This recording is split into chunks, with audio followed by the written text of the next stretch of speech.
Bismillahirrahmanirrahim. Assalamualaikum warahmatullahi wabarakatuh. Duli Yang Teramat Mulia Paduka Seri Pengiran Muda Abdul Malik Ibni Kebawah Duli Yang Maha Mulia Paduka Seri Baginda Sultan Haji Hassan Al-Bolkiah Muizzuddin Wad Daulah selaku pengerusi Jemaah Tadbir Yayasan Sultan Haji Hassan Al-Bolkiah lewat petang kemarin berkenan berangkat ke Majlis Doa Kesyukuran sempena memperingati Hari Ulang Tahun Penubuhan Yayasan Sultan Haji Hassan Al-Bolkiah ke-30. Majlis diadakan di Dewan An-Nawra Kompleks Yayasan Sultan Haji Hassan Al-Bolkiah. Keberangkatan Duli Yang Teramat Mulia dijunjung oleh Yang Berhormat Pehin Datu Seri Maharaja Datu Paduka Seri Setia Dr. Ustaz Haji Awang Abdul Aziz bin Junid Mufti Kerajaan selaku Timbalan Pengerusi 2 Jemaah Tadbir Yayasan. Yang Berhormat Pehin Datu Laila Raja Major Jeneral Besara Datu Paduka Seri Haji Awang Halbi bin Haji Muhammad Yusof Menteri di Jabatan Perdana Menteri selaku Pengerusi Lembaga Pengarah Yayasan. Yang Berhormat Datuk Seri Setia Dr. Awang Haji Muhammad Isham bin Haji Jaafar Menteri Kesihatan selaku Timbalan Pengerusi Lembaga Pengarah Yayasan dan Dr. Dayang Nur Imtihan binti Haji Abdul Razak Setiausaha Tetap Perancangan Guna Tanah dan Alam Sekitar Kementerian Pembangunan selaku Pemangku Pengarah Urusan Yayasan. Sembahyang Fardu Asar berjemaah diimamkan oleh Yang Dimuliakan Begawan bin Khatib Datuk Paduka Haji Suhaili bin Haji Metali Al-Hafiz, Pegawai Jami Asri Hassan Al-Bolkiah, diikuti bacaan surah Yasin serta doa kesyukuran. Allahumma salli ala sayyidina Muhammad. Duli Yang Teramat Mulia berkenan menyempurnakan penyampaian sumbangan yayasan kepada dua badan bukan kerajaan. Pusat Ehsan Al-Amirah Al-Hajjah Mariam menerima sumbangan RM100,000 dan Persatuan Semata Brunei RM50,000.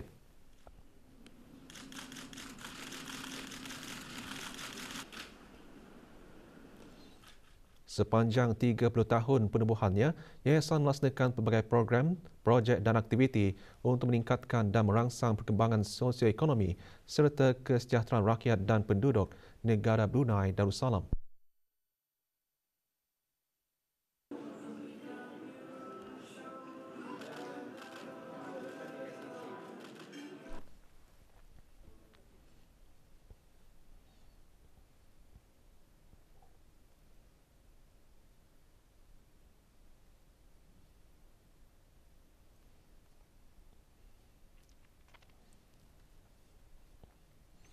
Status harian normal baharu COVID-19, satu kes berada dalam kategori 4 iaitu memerlukan bantuan oksigen dan di bawah pemantauan rapi. Kementerian Kesihatan maklumkan 268 kes dilaporkan sembuh kemarin.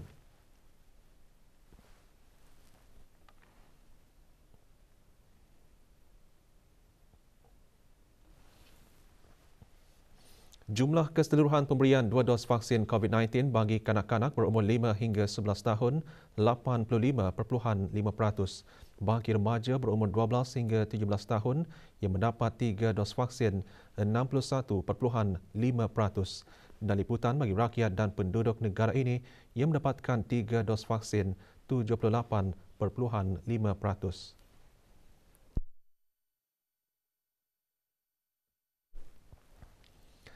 Sambutan Maulid Nabi Muhammad SAW peringkat negara bagi tahun 1444 Hijrah akan diadakan pada hari Sabtu 12 Rabiul Awal 1444 Hijrah bersamaan 8 Oktober 2022 Masihi bertempat di Masjid Omar Ali Saifuddin, Bandar Seri Begawan.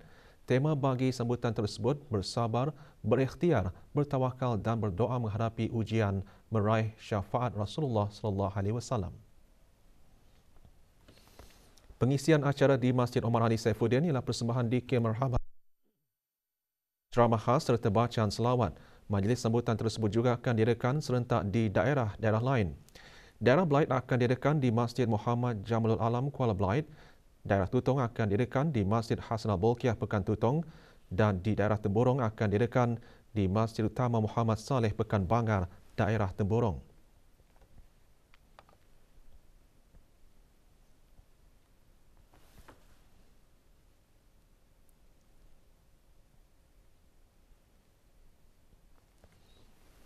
Bagi para jemputan dan orang ramai yang akan hadir adalah dinasihatkan untuk mematuhi Standard Operating Procedures SOP dengan melakukan ujian ART pada hari yang sama sebelum menghadiri majlis serta memuat naik keputusan ART ke aplikasi Blue Health atau menggambarkan keputusan ART menggunakan telefon bimbit masing-masing dengan menulis tarikh dan jam. Hanya individu yang mendapat keputusan ART negatif sahaja yang dibenarkan masuk. Individu yang mempunyai gejala seperti demam, panas badan, batuk selesma, masalah pernafasan dan sebagainya adalah dinasihatkan untuk tidak menghadiri majlis berkenaan. Digalakkan untuk memakai suku muka dan disarankan untuk membawa sejadah berukuran besar.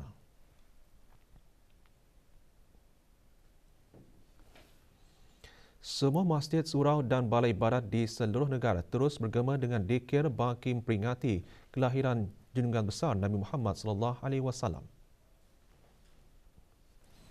Malam tadi, rombongan Kementerian Halih Wal Gama mengadakan majlis seumpamanya di Masjid Pekan Seria di daerah Blaid. Rombongan diketuai oleh Pengiran Datuk Seri Paduka Haji Muhammad Tashim bin Pengiran Haji Hassan, Timbalan Menteri Halih Wal Gama. Majlis dimulakan dengan tazkirah dan diikuti dengan dikir Syarafil Anam.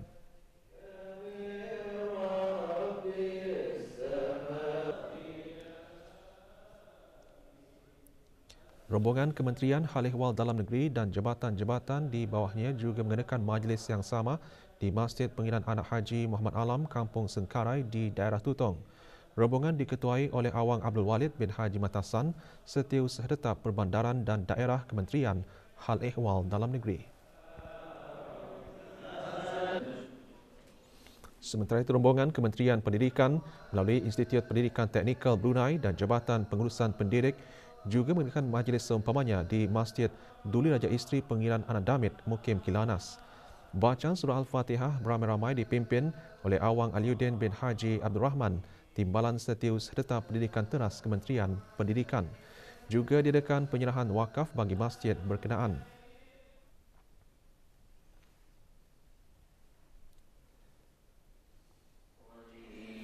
Pusat Dakwah Islamiah melalui bahagian pembangunan mu'alaf, pengupayaan mu'alaf juga mengadakan majlis zikir di Rumah Kegiatan Agama Kampung Berbuluh, daerah Brunei dan Muara.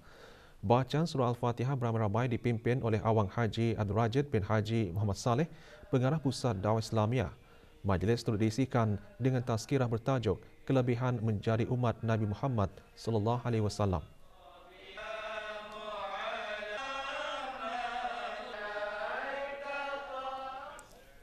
Di daerah Blaid, majlis yang sama juga diadakan oleh Gabungan Persatuan Pengakap Daerah Berkenaan dan Kumpulan Dikir Sakinah. Hadir Haji Badar bin Haji Ali, Ketua Pesuruhjaya Persekutuan Pengakap Negara Brunei Darussalam. Majlis disertai oleh lebih 50 ahli Persatuan Pengakap Daerah Blaid dan Kumpulan Dikir Sakinah. Majlis berlangsung di Ibu Pejabat Pengakap daerah tersebut.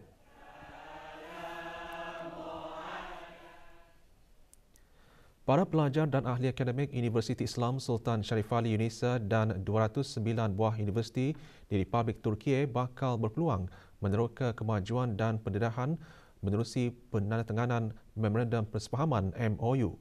Ia bertujuan memperkenalkan rangka kerja bagi kerjasama jangka masa panjang antara institusi pendidikan kedua-dua buah negara.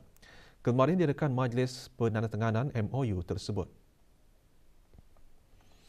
MOU ditandatangani oleh Tuan Yang Terutama Profesor Dr. Hamid Ersoy, Duta Besar Istimewa dan Mutlak Republik Turki ke negara Brunei Darussalam dan Dr. Haji Nur Arfan bin Haji Zainal, Rektor UNISA. MOU tersebut meliputi pertukaran pelajar dan cendekiawan dan kolaborasi dalam pelbagai bidang akademik. UNISA is the first university in Brunei Darussalam to be willing to have the Turkish language course. That's why we happily accepted their offer to provide us the classes here for Turkish language course. And we are open and ready to offer the similar possibilities for other universities as well, as long as they are ready to offer us the space. Peringkat awal ini insyaAllah kursus ini dibukakan kepada warga UNISA Dan insya-Allah pada masa akan datang Indonesia bersedia dengan kerjasama Yunus Emre Institute of Turkey akan membukakan kursus bahasa Turki ini kepada orang awam insya-Allah. Majlis diselanjutkan dengan pelancaran sesi pertama kursus bahasa Turkiye bagi kaki tangan Indonesia anjuran Kedutaan Republik Turkiye di negara ini. Kursus tersebut dijalankan selama 12 minggu.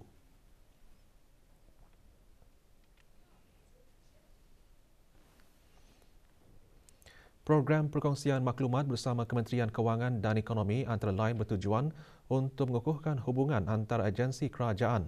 Program diadakan di Dewan Teater Kementerian Kewangan dan Ekonomi. Seramai 55 pegawai dan pengamal perhubungan mewakili 12 kementerian menyertai program yang diketuai oleh Dayang Siti Bismi Nurul Iman binti Haji Awang Imzah, pemangku pengarah penerangan. Taklimat Strategi Perancangan Komunikasi Korporat Kementerian Kewangan dan Ekonomi menyentuh mengenai cabaran yang dihadapi dan pelan strategi pemberigaan projek serta perkhidmatan di bawah kementerian berkenaan. Jangan dikelakari, jangan diakui. Kalau bis kita ada yang macam dia asuh di samping, Golongan warga emas di daerah Brunei dan Muara menjadi sasaran bagi para peserta bengkel metodologi penyelidikan budaya untuk berkongsi pengetahuan dan pengalaman mengenai penyelidikan berkualiti dan komprehensif. Bengkel bersempena sambutan Bulan Bahasa diadakan di Pusat Kegiatan Warga Emas RPN Lambak Kanan. Bengkel anjuran Dewan Bahasan Pustaka disertai 40 pegawai dan kaki tangan jabatan-jabatan di bawah Kementerian Kebudayaan, Belia dan Sukan, pensyarah dan mahasiswa Universiti Brunei Darussalam. Melalui bengkel tersebut ia dapat menambah baik pendekatan, strategi dan penyelidikan. Fokus kepada bangsa Melayu. Jadi kalau di Brunei, tapi di Brunei lain. Sesi Tadabbur Al-Quran Universiti Brunei Darussalam UBD diadakan sebagai wadah bagi menghayati Al-Quran. Dianjurkan oleh Unit Kerohanian dan Khidmat Masyarakat bahagian Hal Ehwal Pelajar UBD. Sesi Tadabbur Al-Quran merupakan salah satu cabang dari program Quranic Journey UBD. Hadir Dr. Hazri bin Haji Kifli, Naib Chancellor UBD. Majlis disikan dengan ceramah khas mengenai penghayatan surah Al-Ikhlas yang berkisar mengenai tauhid yang mengandungi akidah yang perlu dititikberatkan dan dijaga. Ini disampaikan oleh Dr. Nazirul Mubin bin Ahad dari Fakulti Pendidikan Sains Kemasyarakatan Kolej Universiti Perguruan Agama Sri Begawan, KUPSB. Mereka mencari Islam bukan semata-mata melihat kepada orang Islam, tetapi mereka mencari Islam kerana mereka membaca.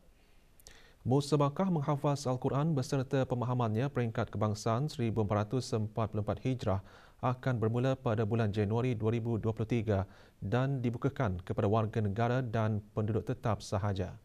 Kementerian Hal Ehwal Agama melalui Pusat Pengajian dan Penyebaran Al-Quran MABIMS dalam siaran akhbarnya memaklumkan permohonan boleh diharapkan secara dalam talian sahaja melalui pautan bit.ly/mhq1444h dan media sosial Urus Tia. Tarikh tutup permohonan pada hari Isnin 14 November 2022. Untuk keterangan lanjut, hubungi Pusat Pengajian dan Penyebaran Al-Quran MABIMS melalui talian 223-7512 atau 223-3364.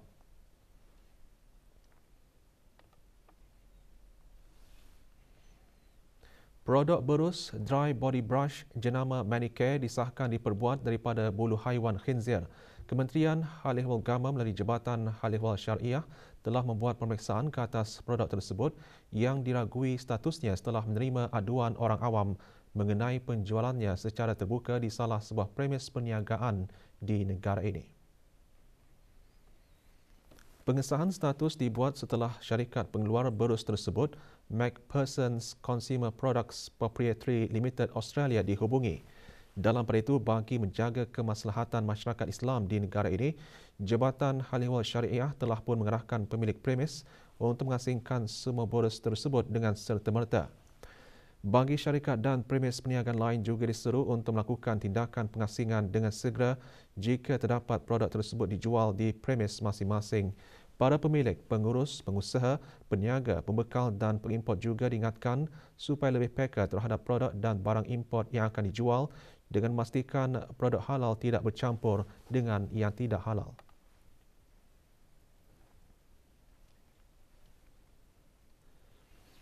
Pegawai Penguatkuasaan Bahagian Kawalan Makanan Halal Jabatan Hal Ehwal Syariah Kementerian Hal Ehwal Agama dan Jabatan Kastam dan Eksais Diraja Kementerian Keuangan dan Ekonomi menjalankan satu operasi bersepadu pada 3 Oktober 2022 di kawasan bangunan komersial Kampung Kiarong. Hasil operasi tersebut sebanyak 60.4 kg tongking ayam dan 10 kg sayap ayam mentah didapati disimpan di bahagian bonet sebuah kenderaan dipercayai dibawa masuk ke negara ini tanpa permit import halal. Kesemua bahagian ayam tersebut dirampas dan kes diserahkan kepada Jabatan Kastam dan Eksais Diraja bagi siasatan dan tindakan selanjutnya. Dalam pada itu, mana-mana syarikat yang hendak membawa masuk daging mentah halal ke negara ini diingatkan untuk mendapatkan permit import halal daripada Majlis Ugama Islam Brunei di samping memenuhi syarat yang ditetapkan oleh agensi-agensi lain berkaitan pengimportan daging halal.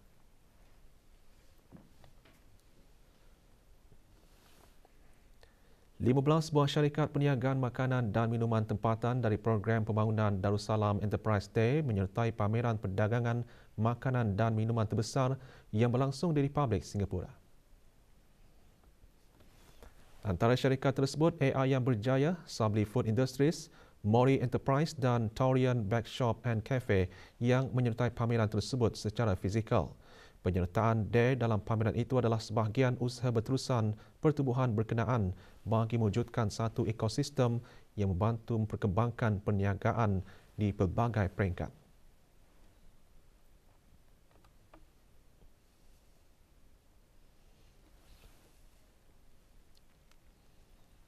Jabatan Perancangan Ekonomi dan Statistik JPS di Kementerian Kewangan dan Ekonomi mengeluarkan satu kompaun dan 2 notis amaran kepada 3 buah premis perniagaan di bawah Akta Kawalan Harga Penggal 142 dan peraturan-peraturan di bawahnya. JPS melalui Jabatan Hal Ehwal Pengguna semasa pemeriksaan rutin mendapati syarikat Sun Lee Megamart memaparkan tanda harga yang mengelirukan iaitu paparan tanda harga tidak selaras dengan harga yang tercatat di dalam sistem pembayaran. Syarikat tersebut dikenakan kompaun sebanyak RM500. Sementara itu, 2 notis amaran dikeluarkan pada hujung bulan September 2022 terhadap 2 buah premis perniagaan atas kesalahan memaparkan tanda harga yang mengelirukan.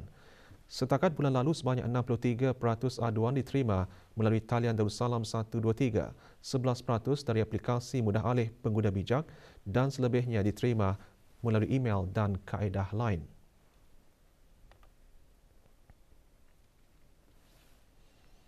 Sukan skuad bawah 17 tahun negara Brunei Darussalam memulakan kempen kelayakan Piala AFC malam tadi.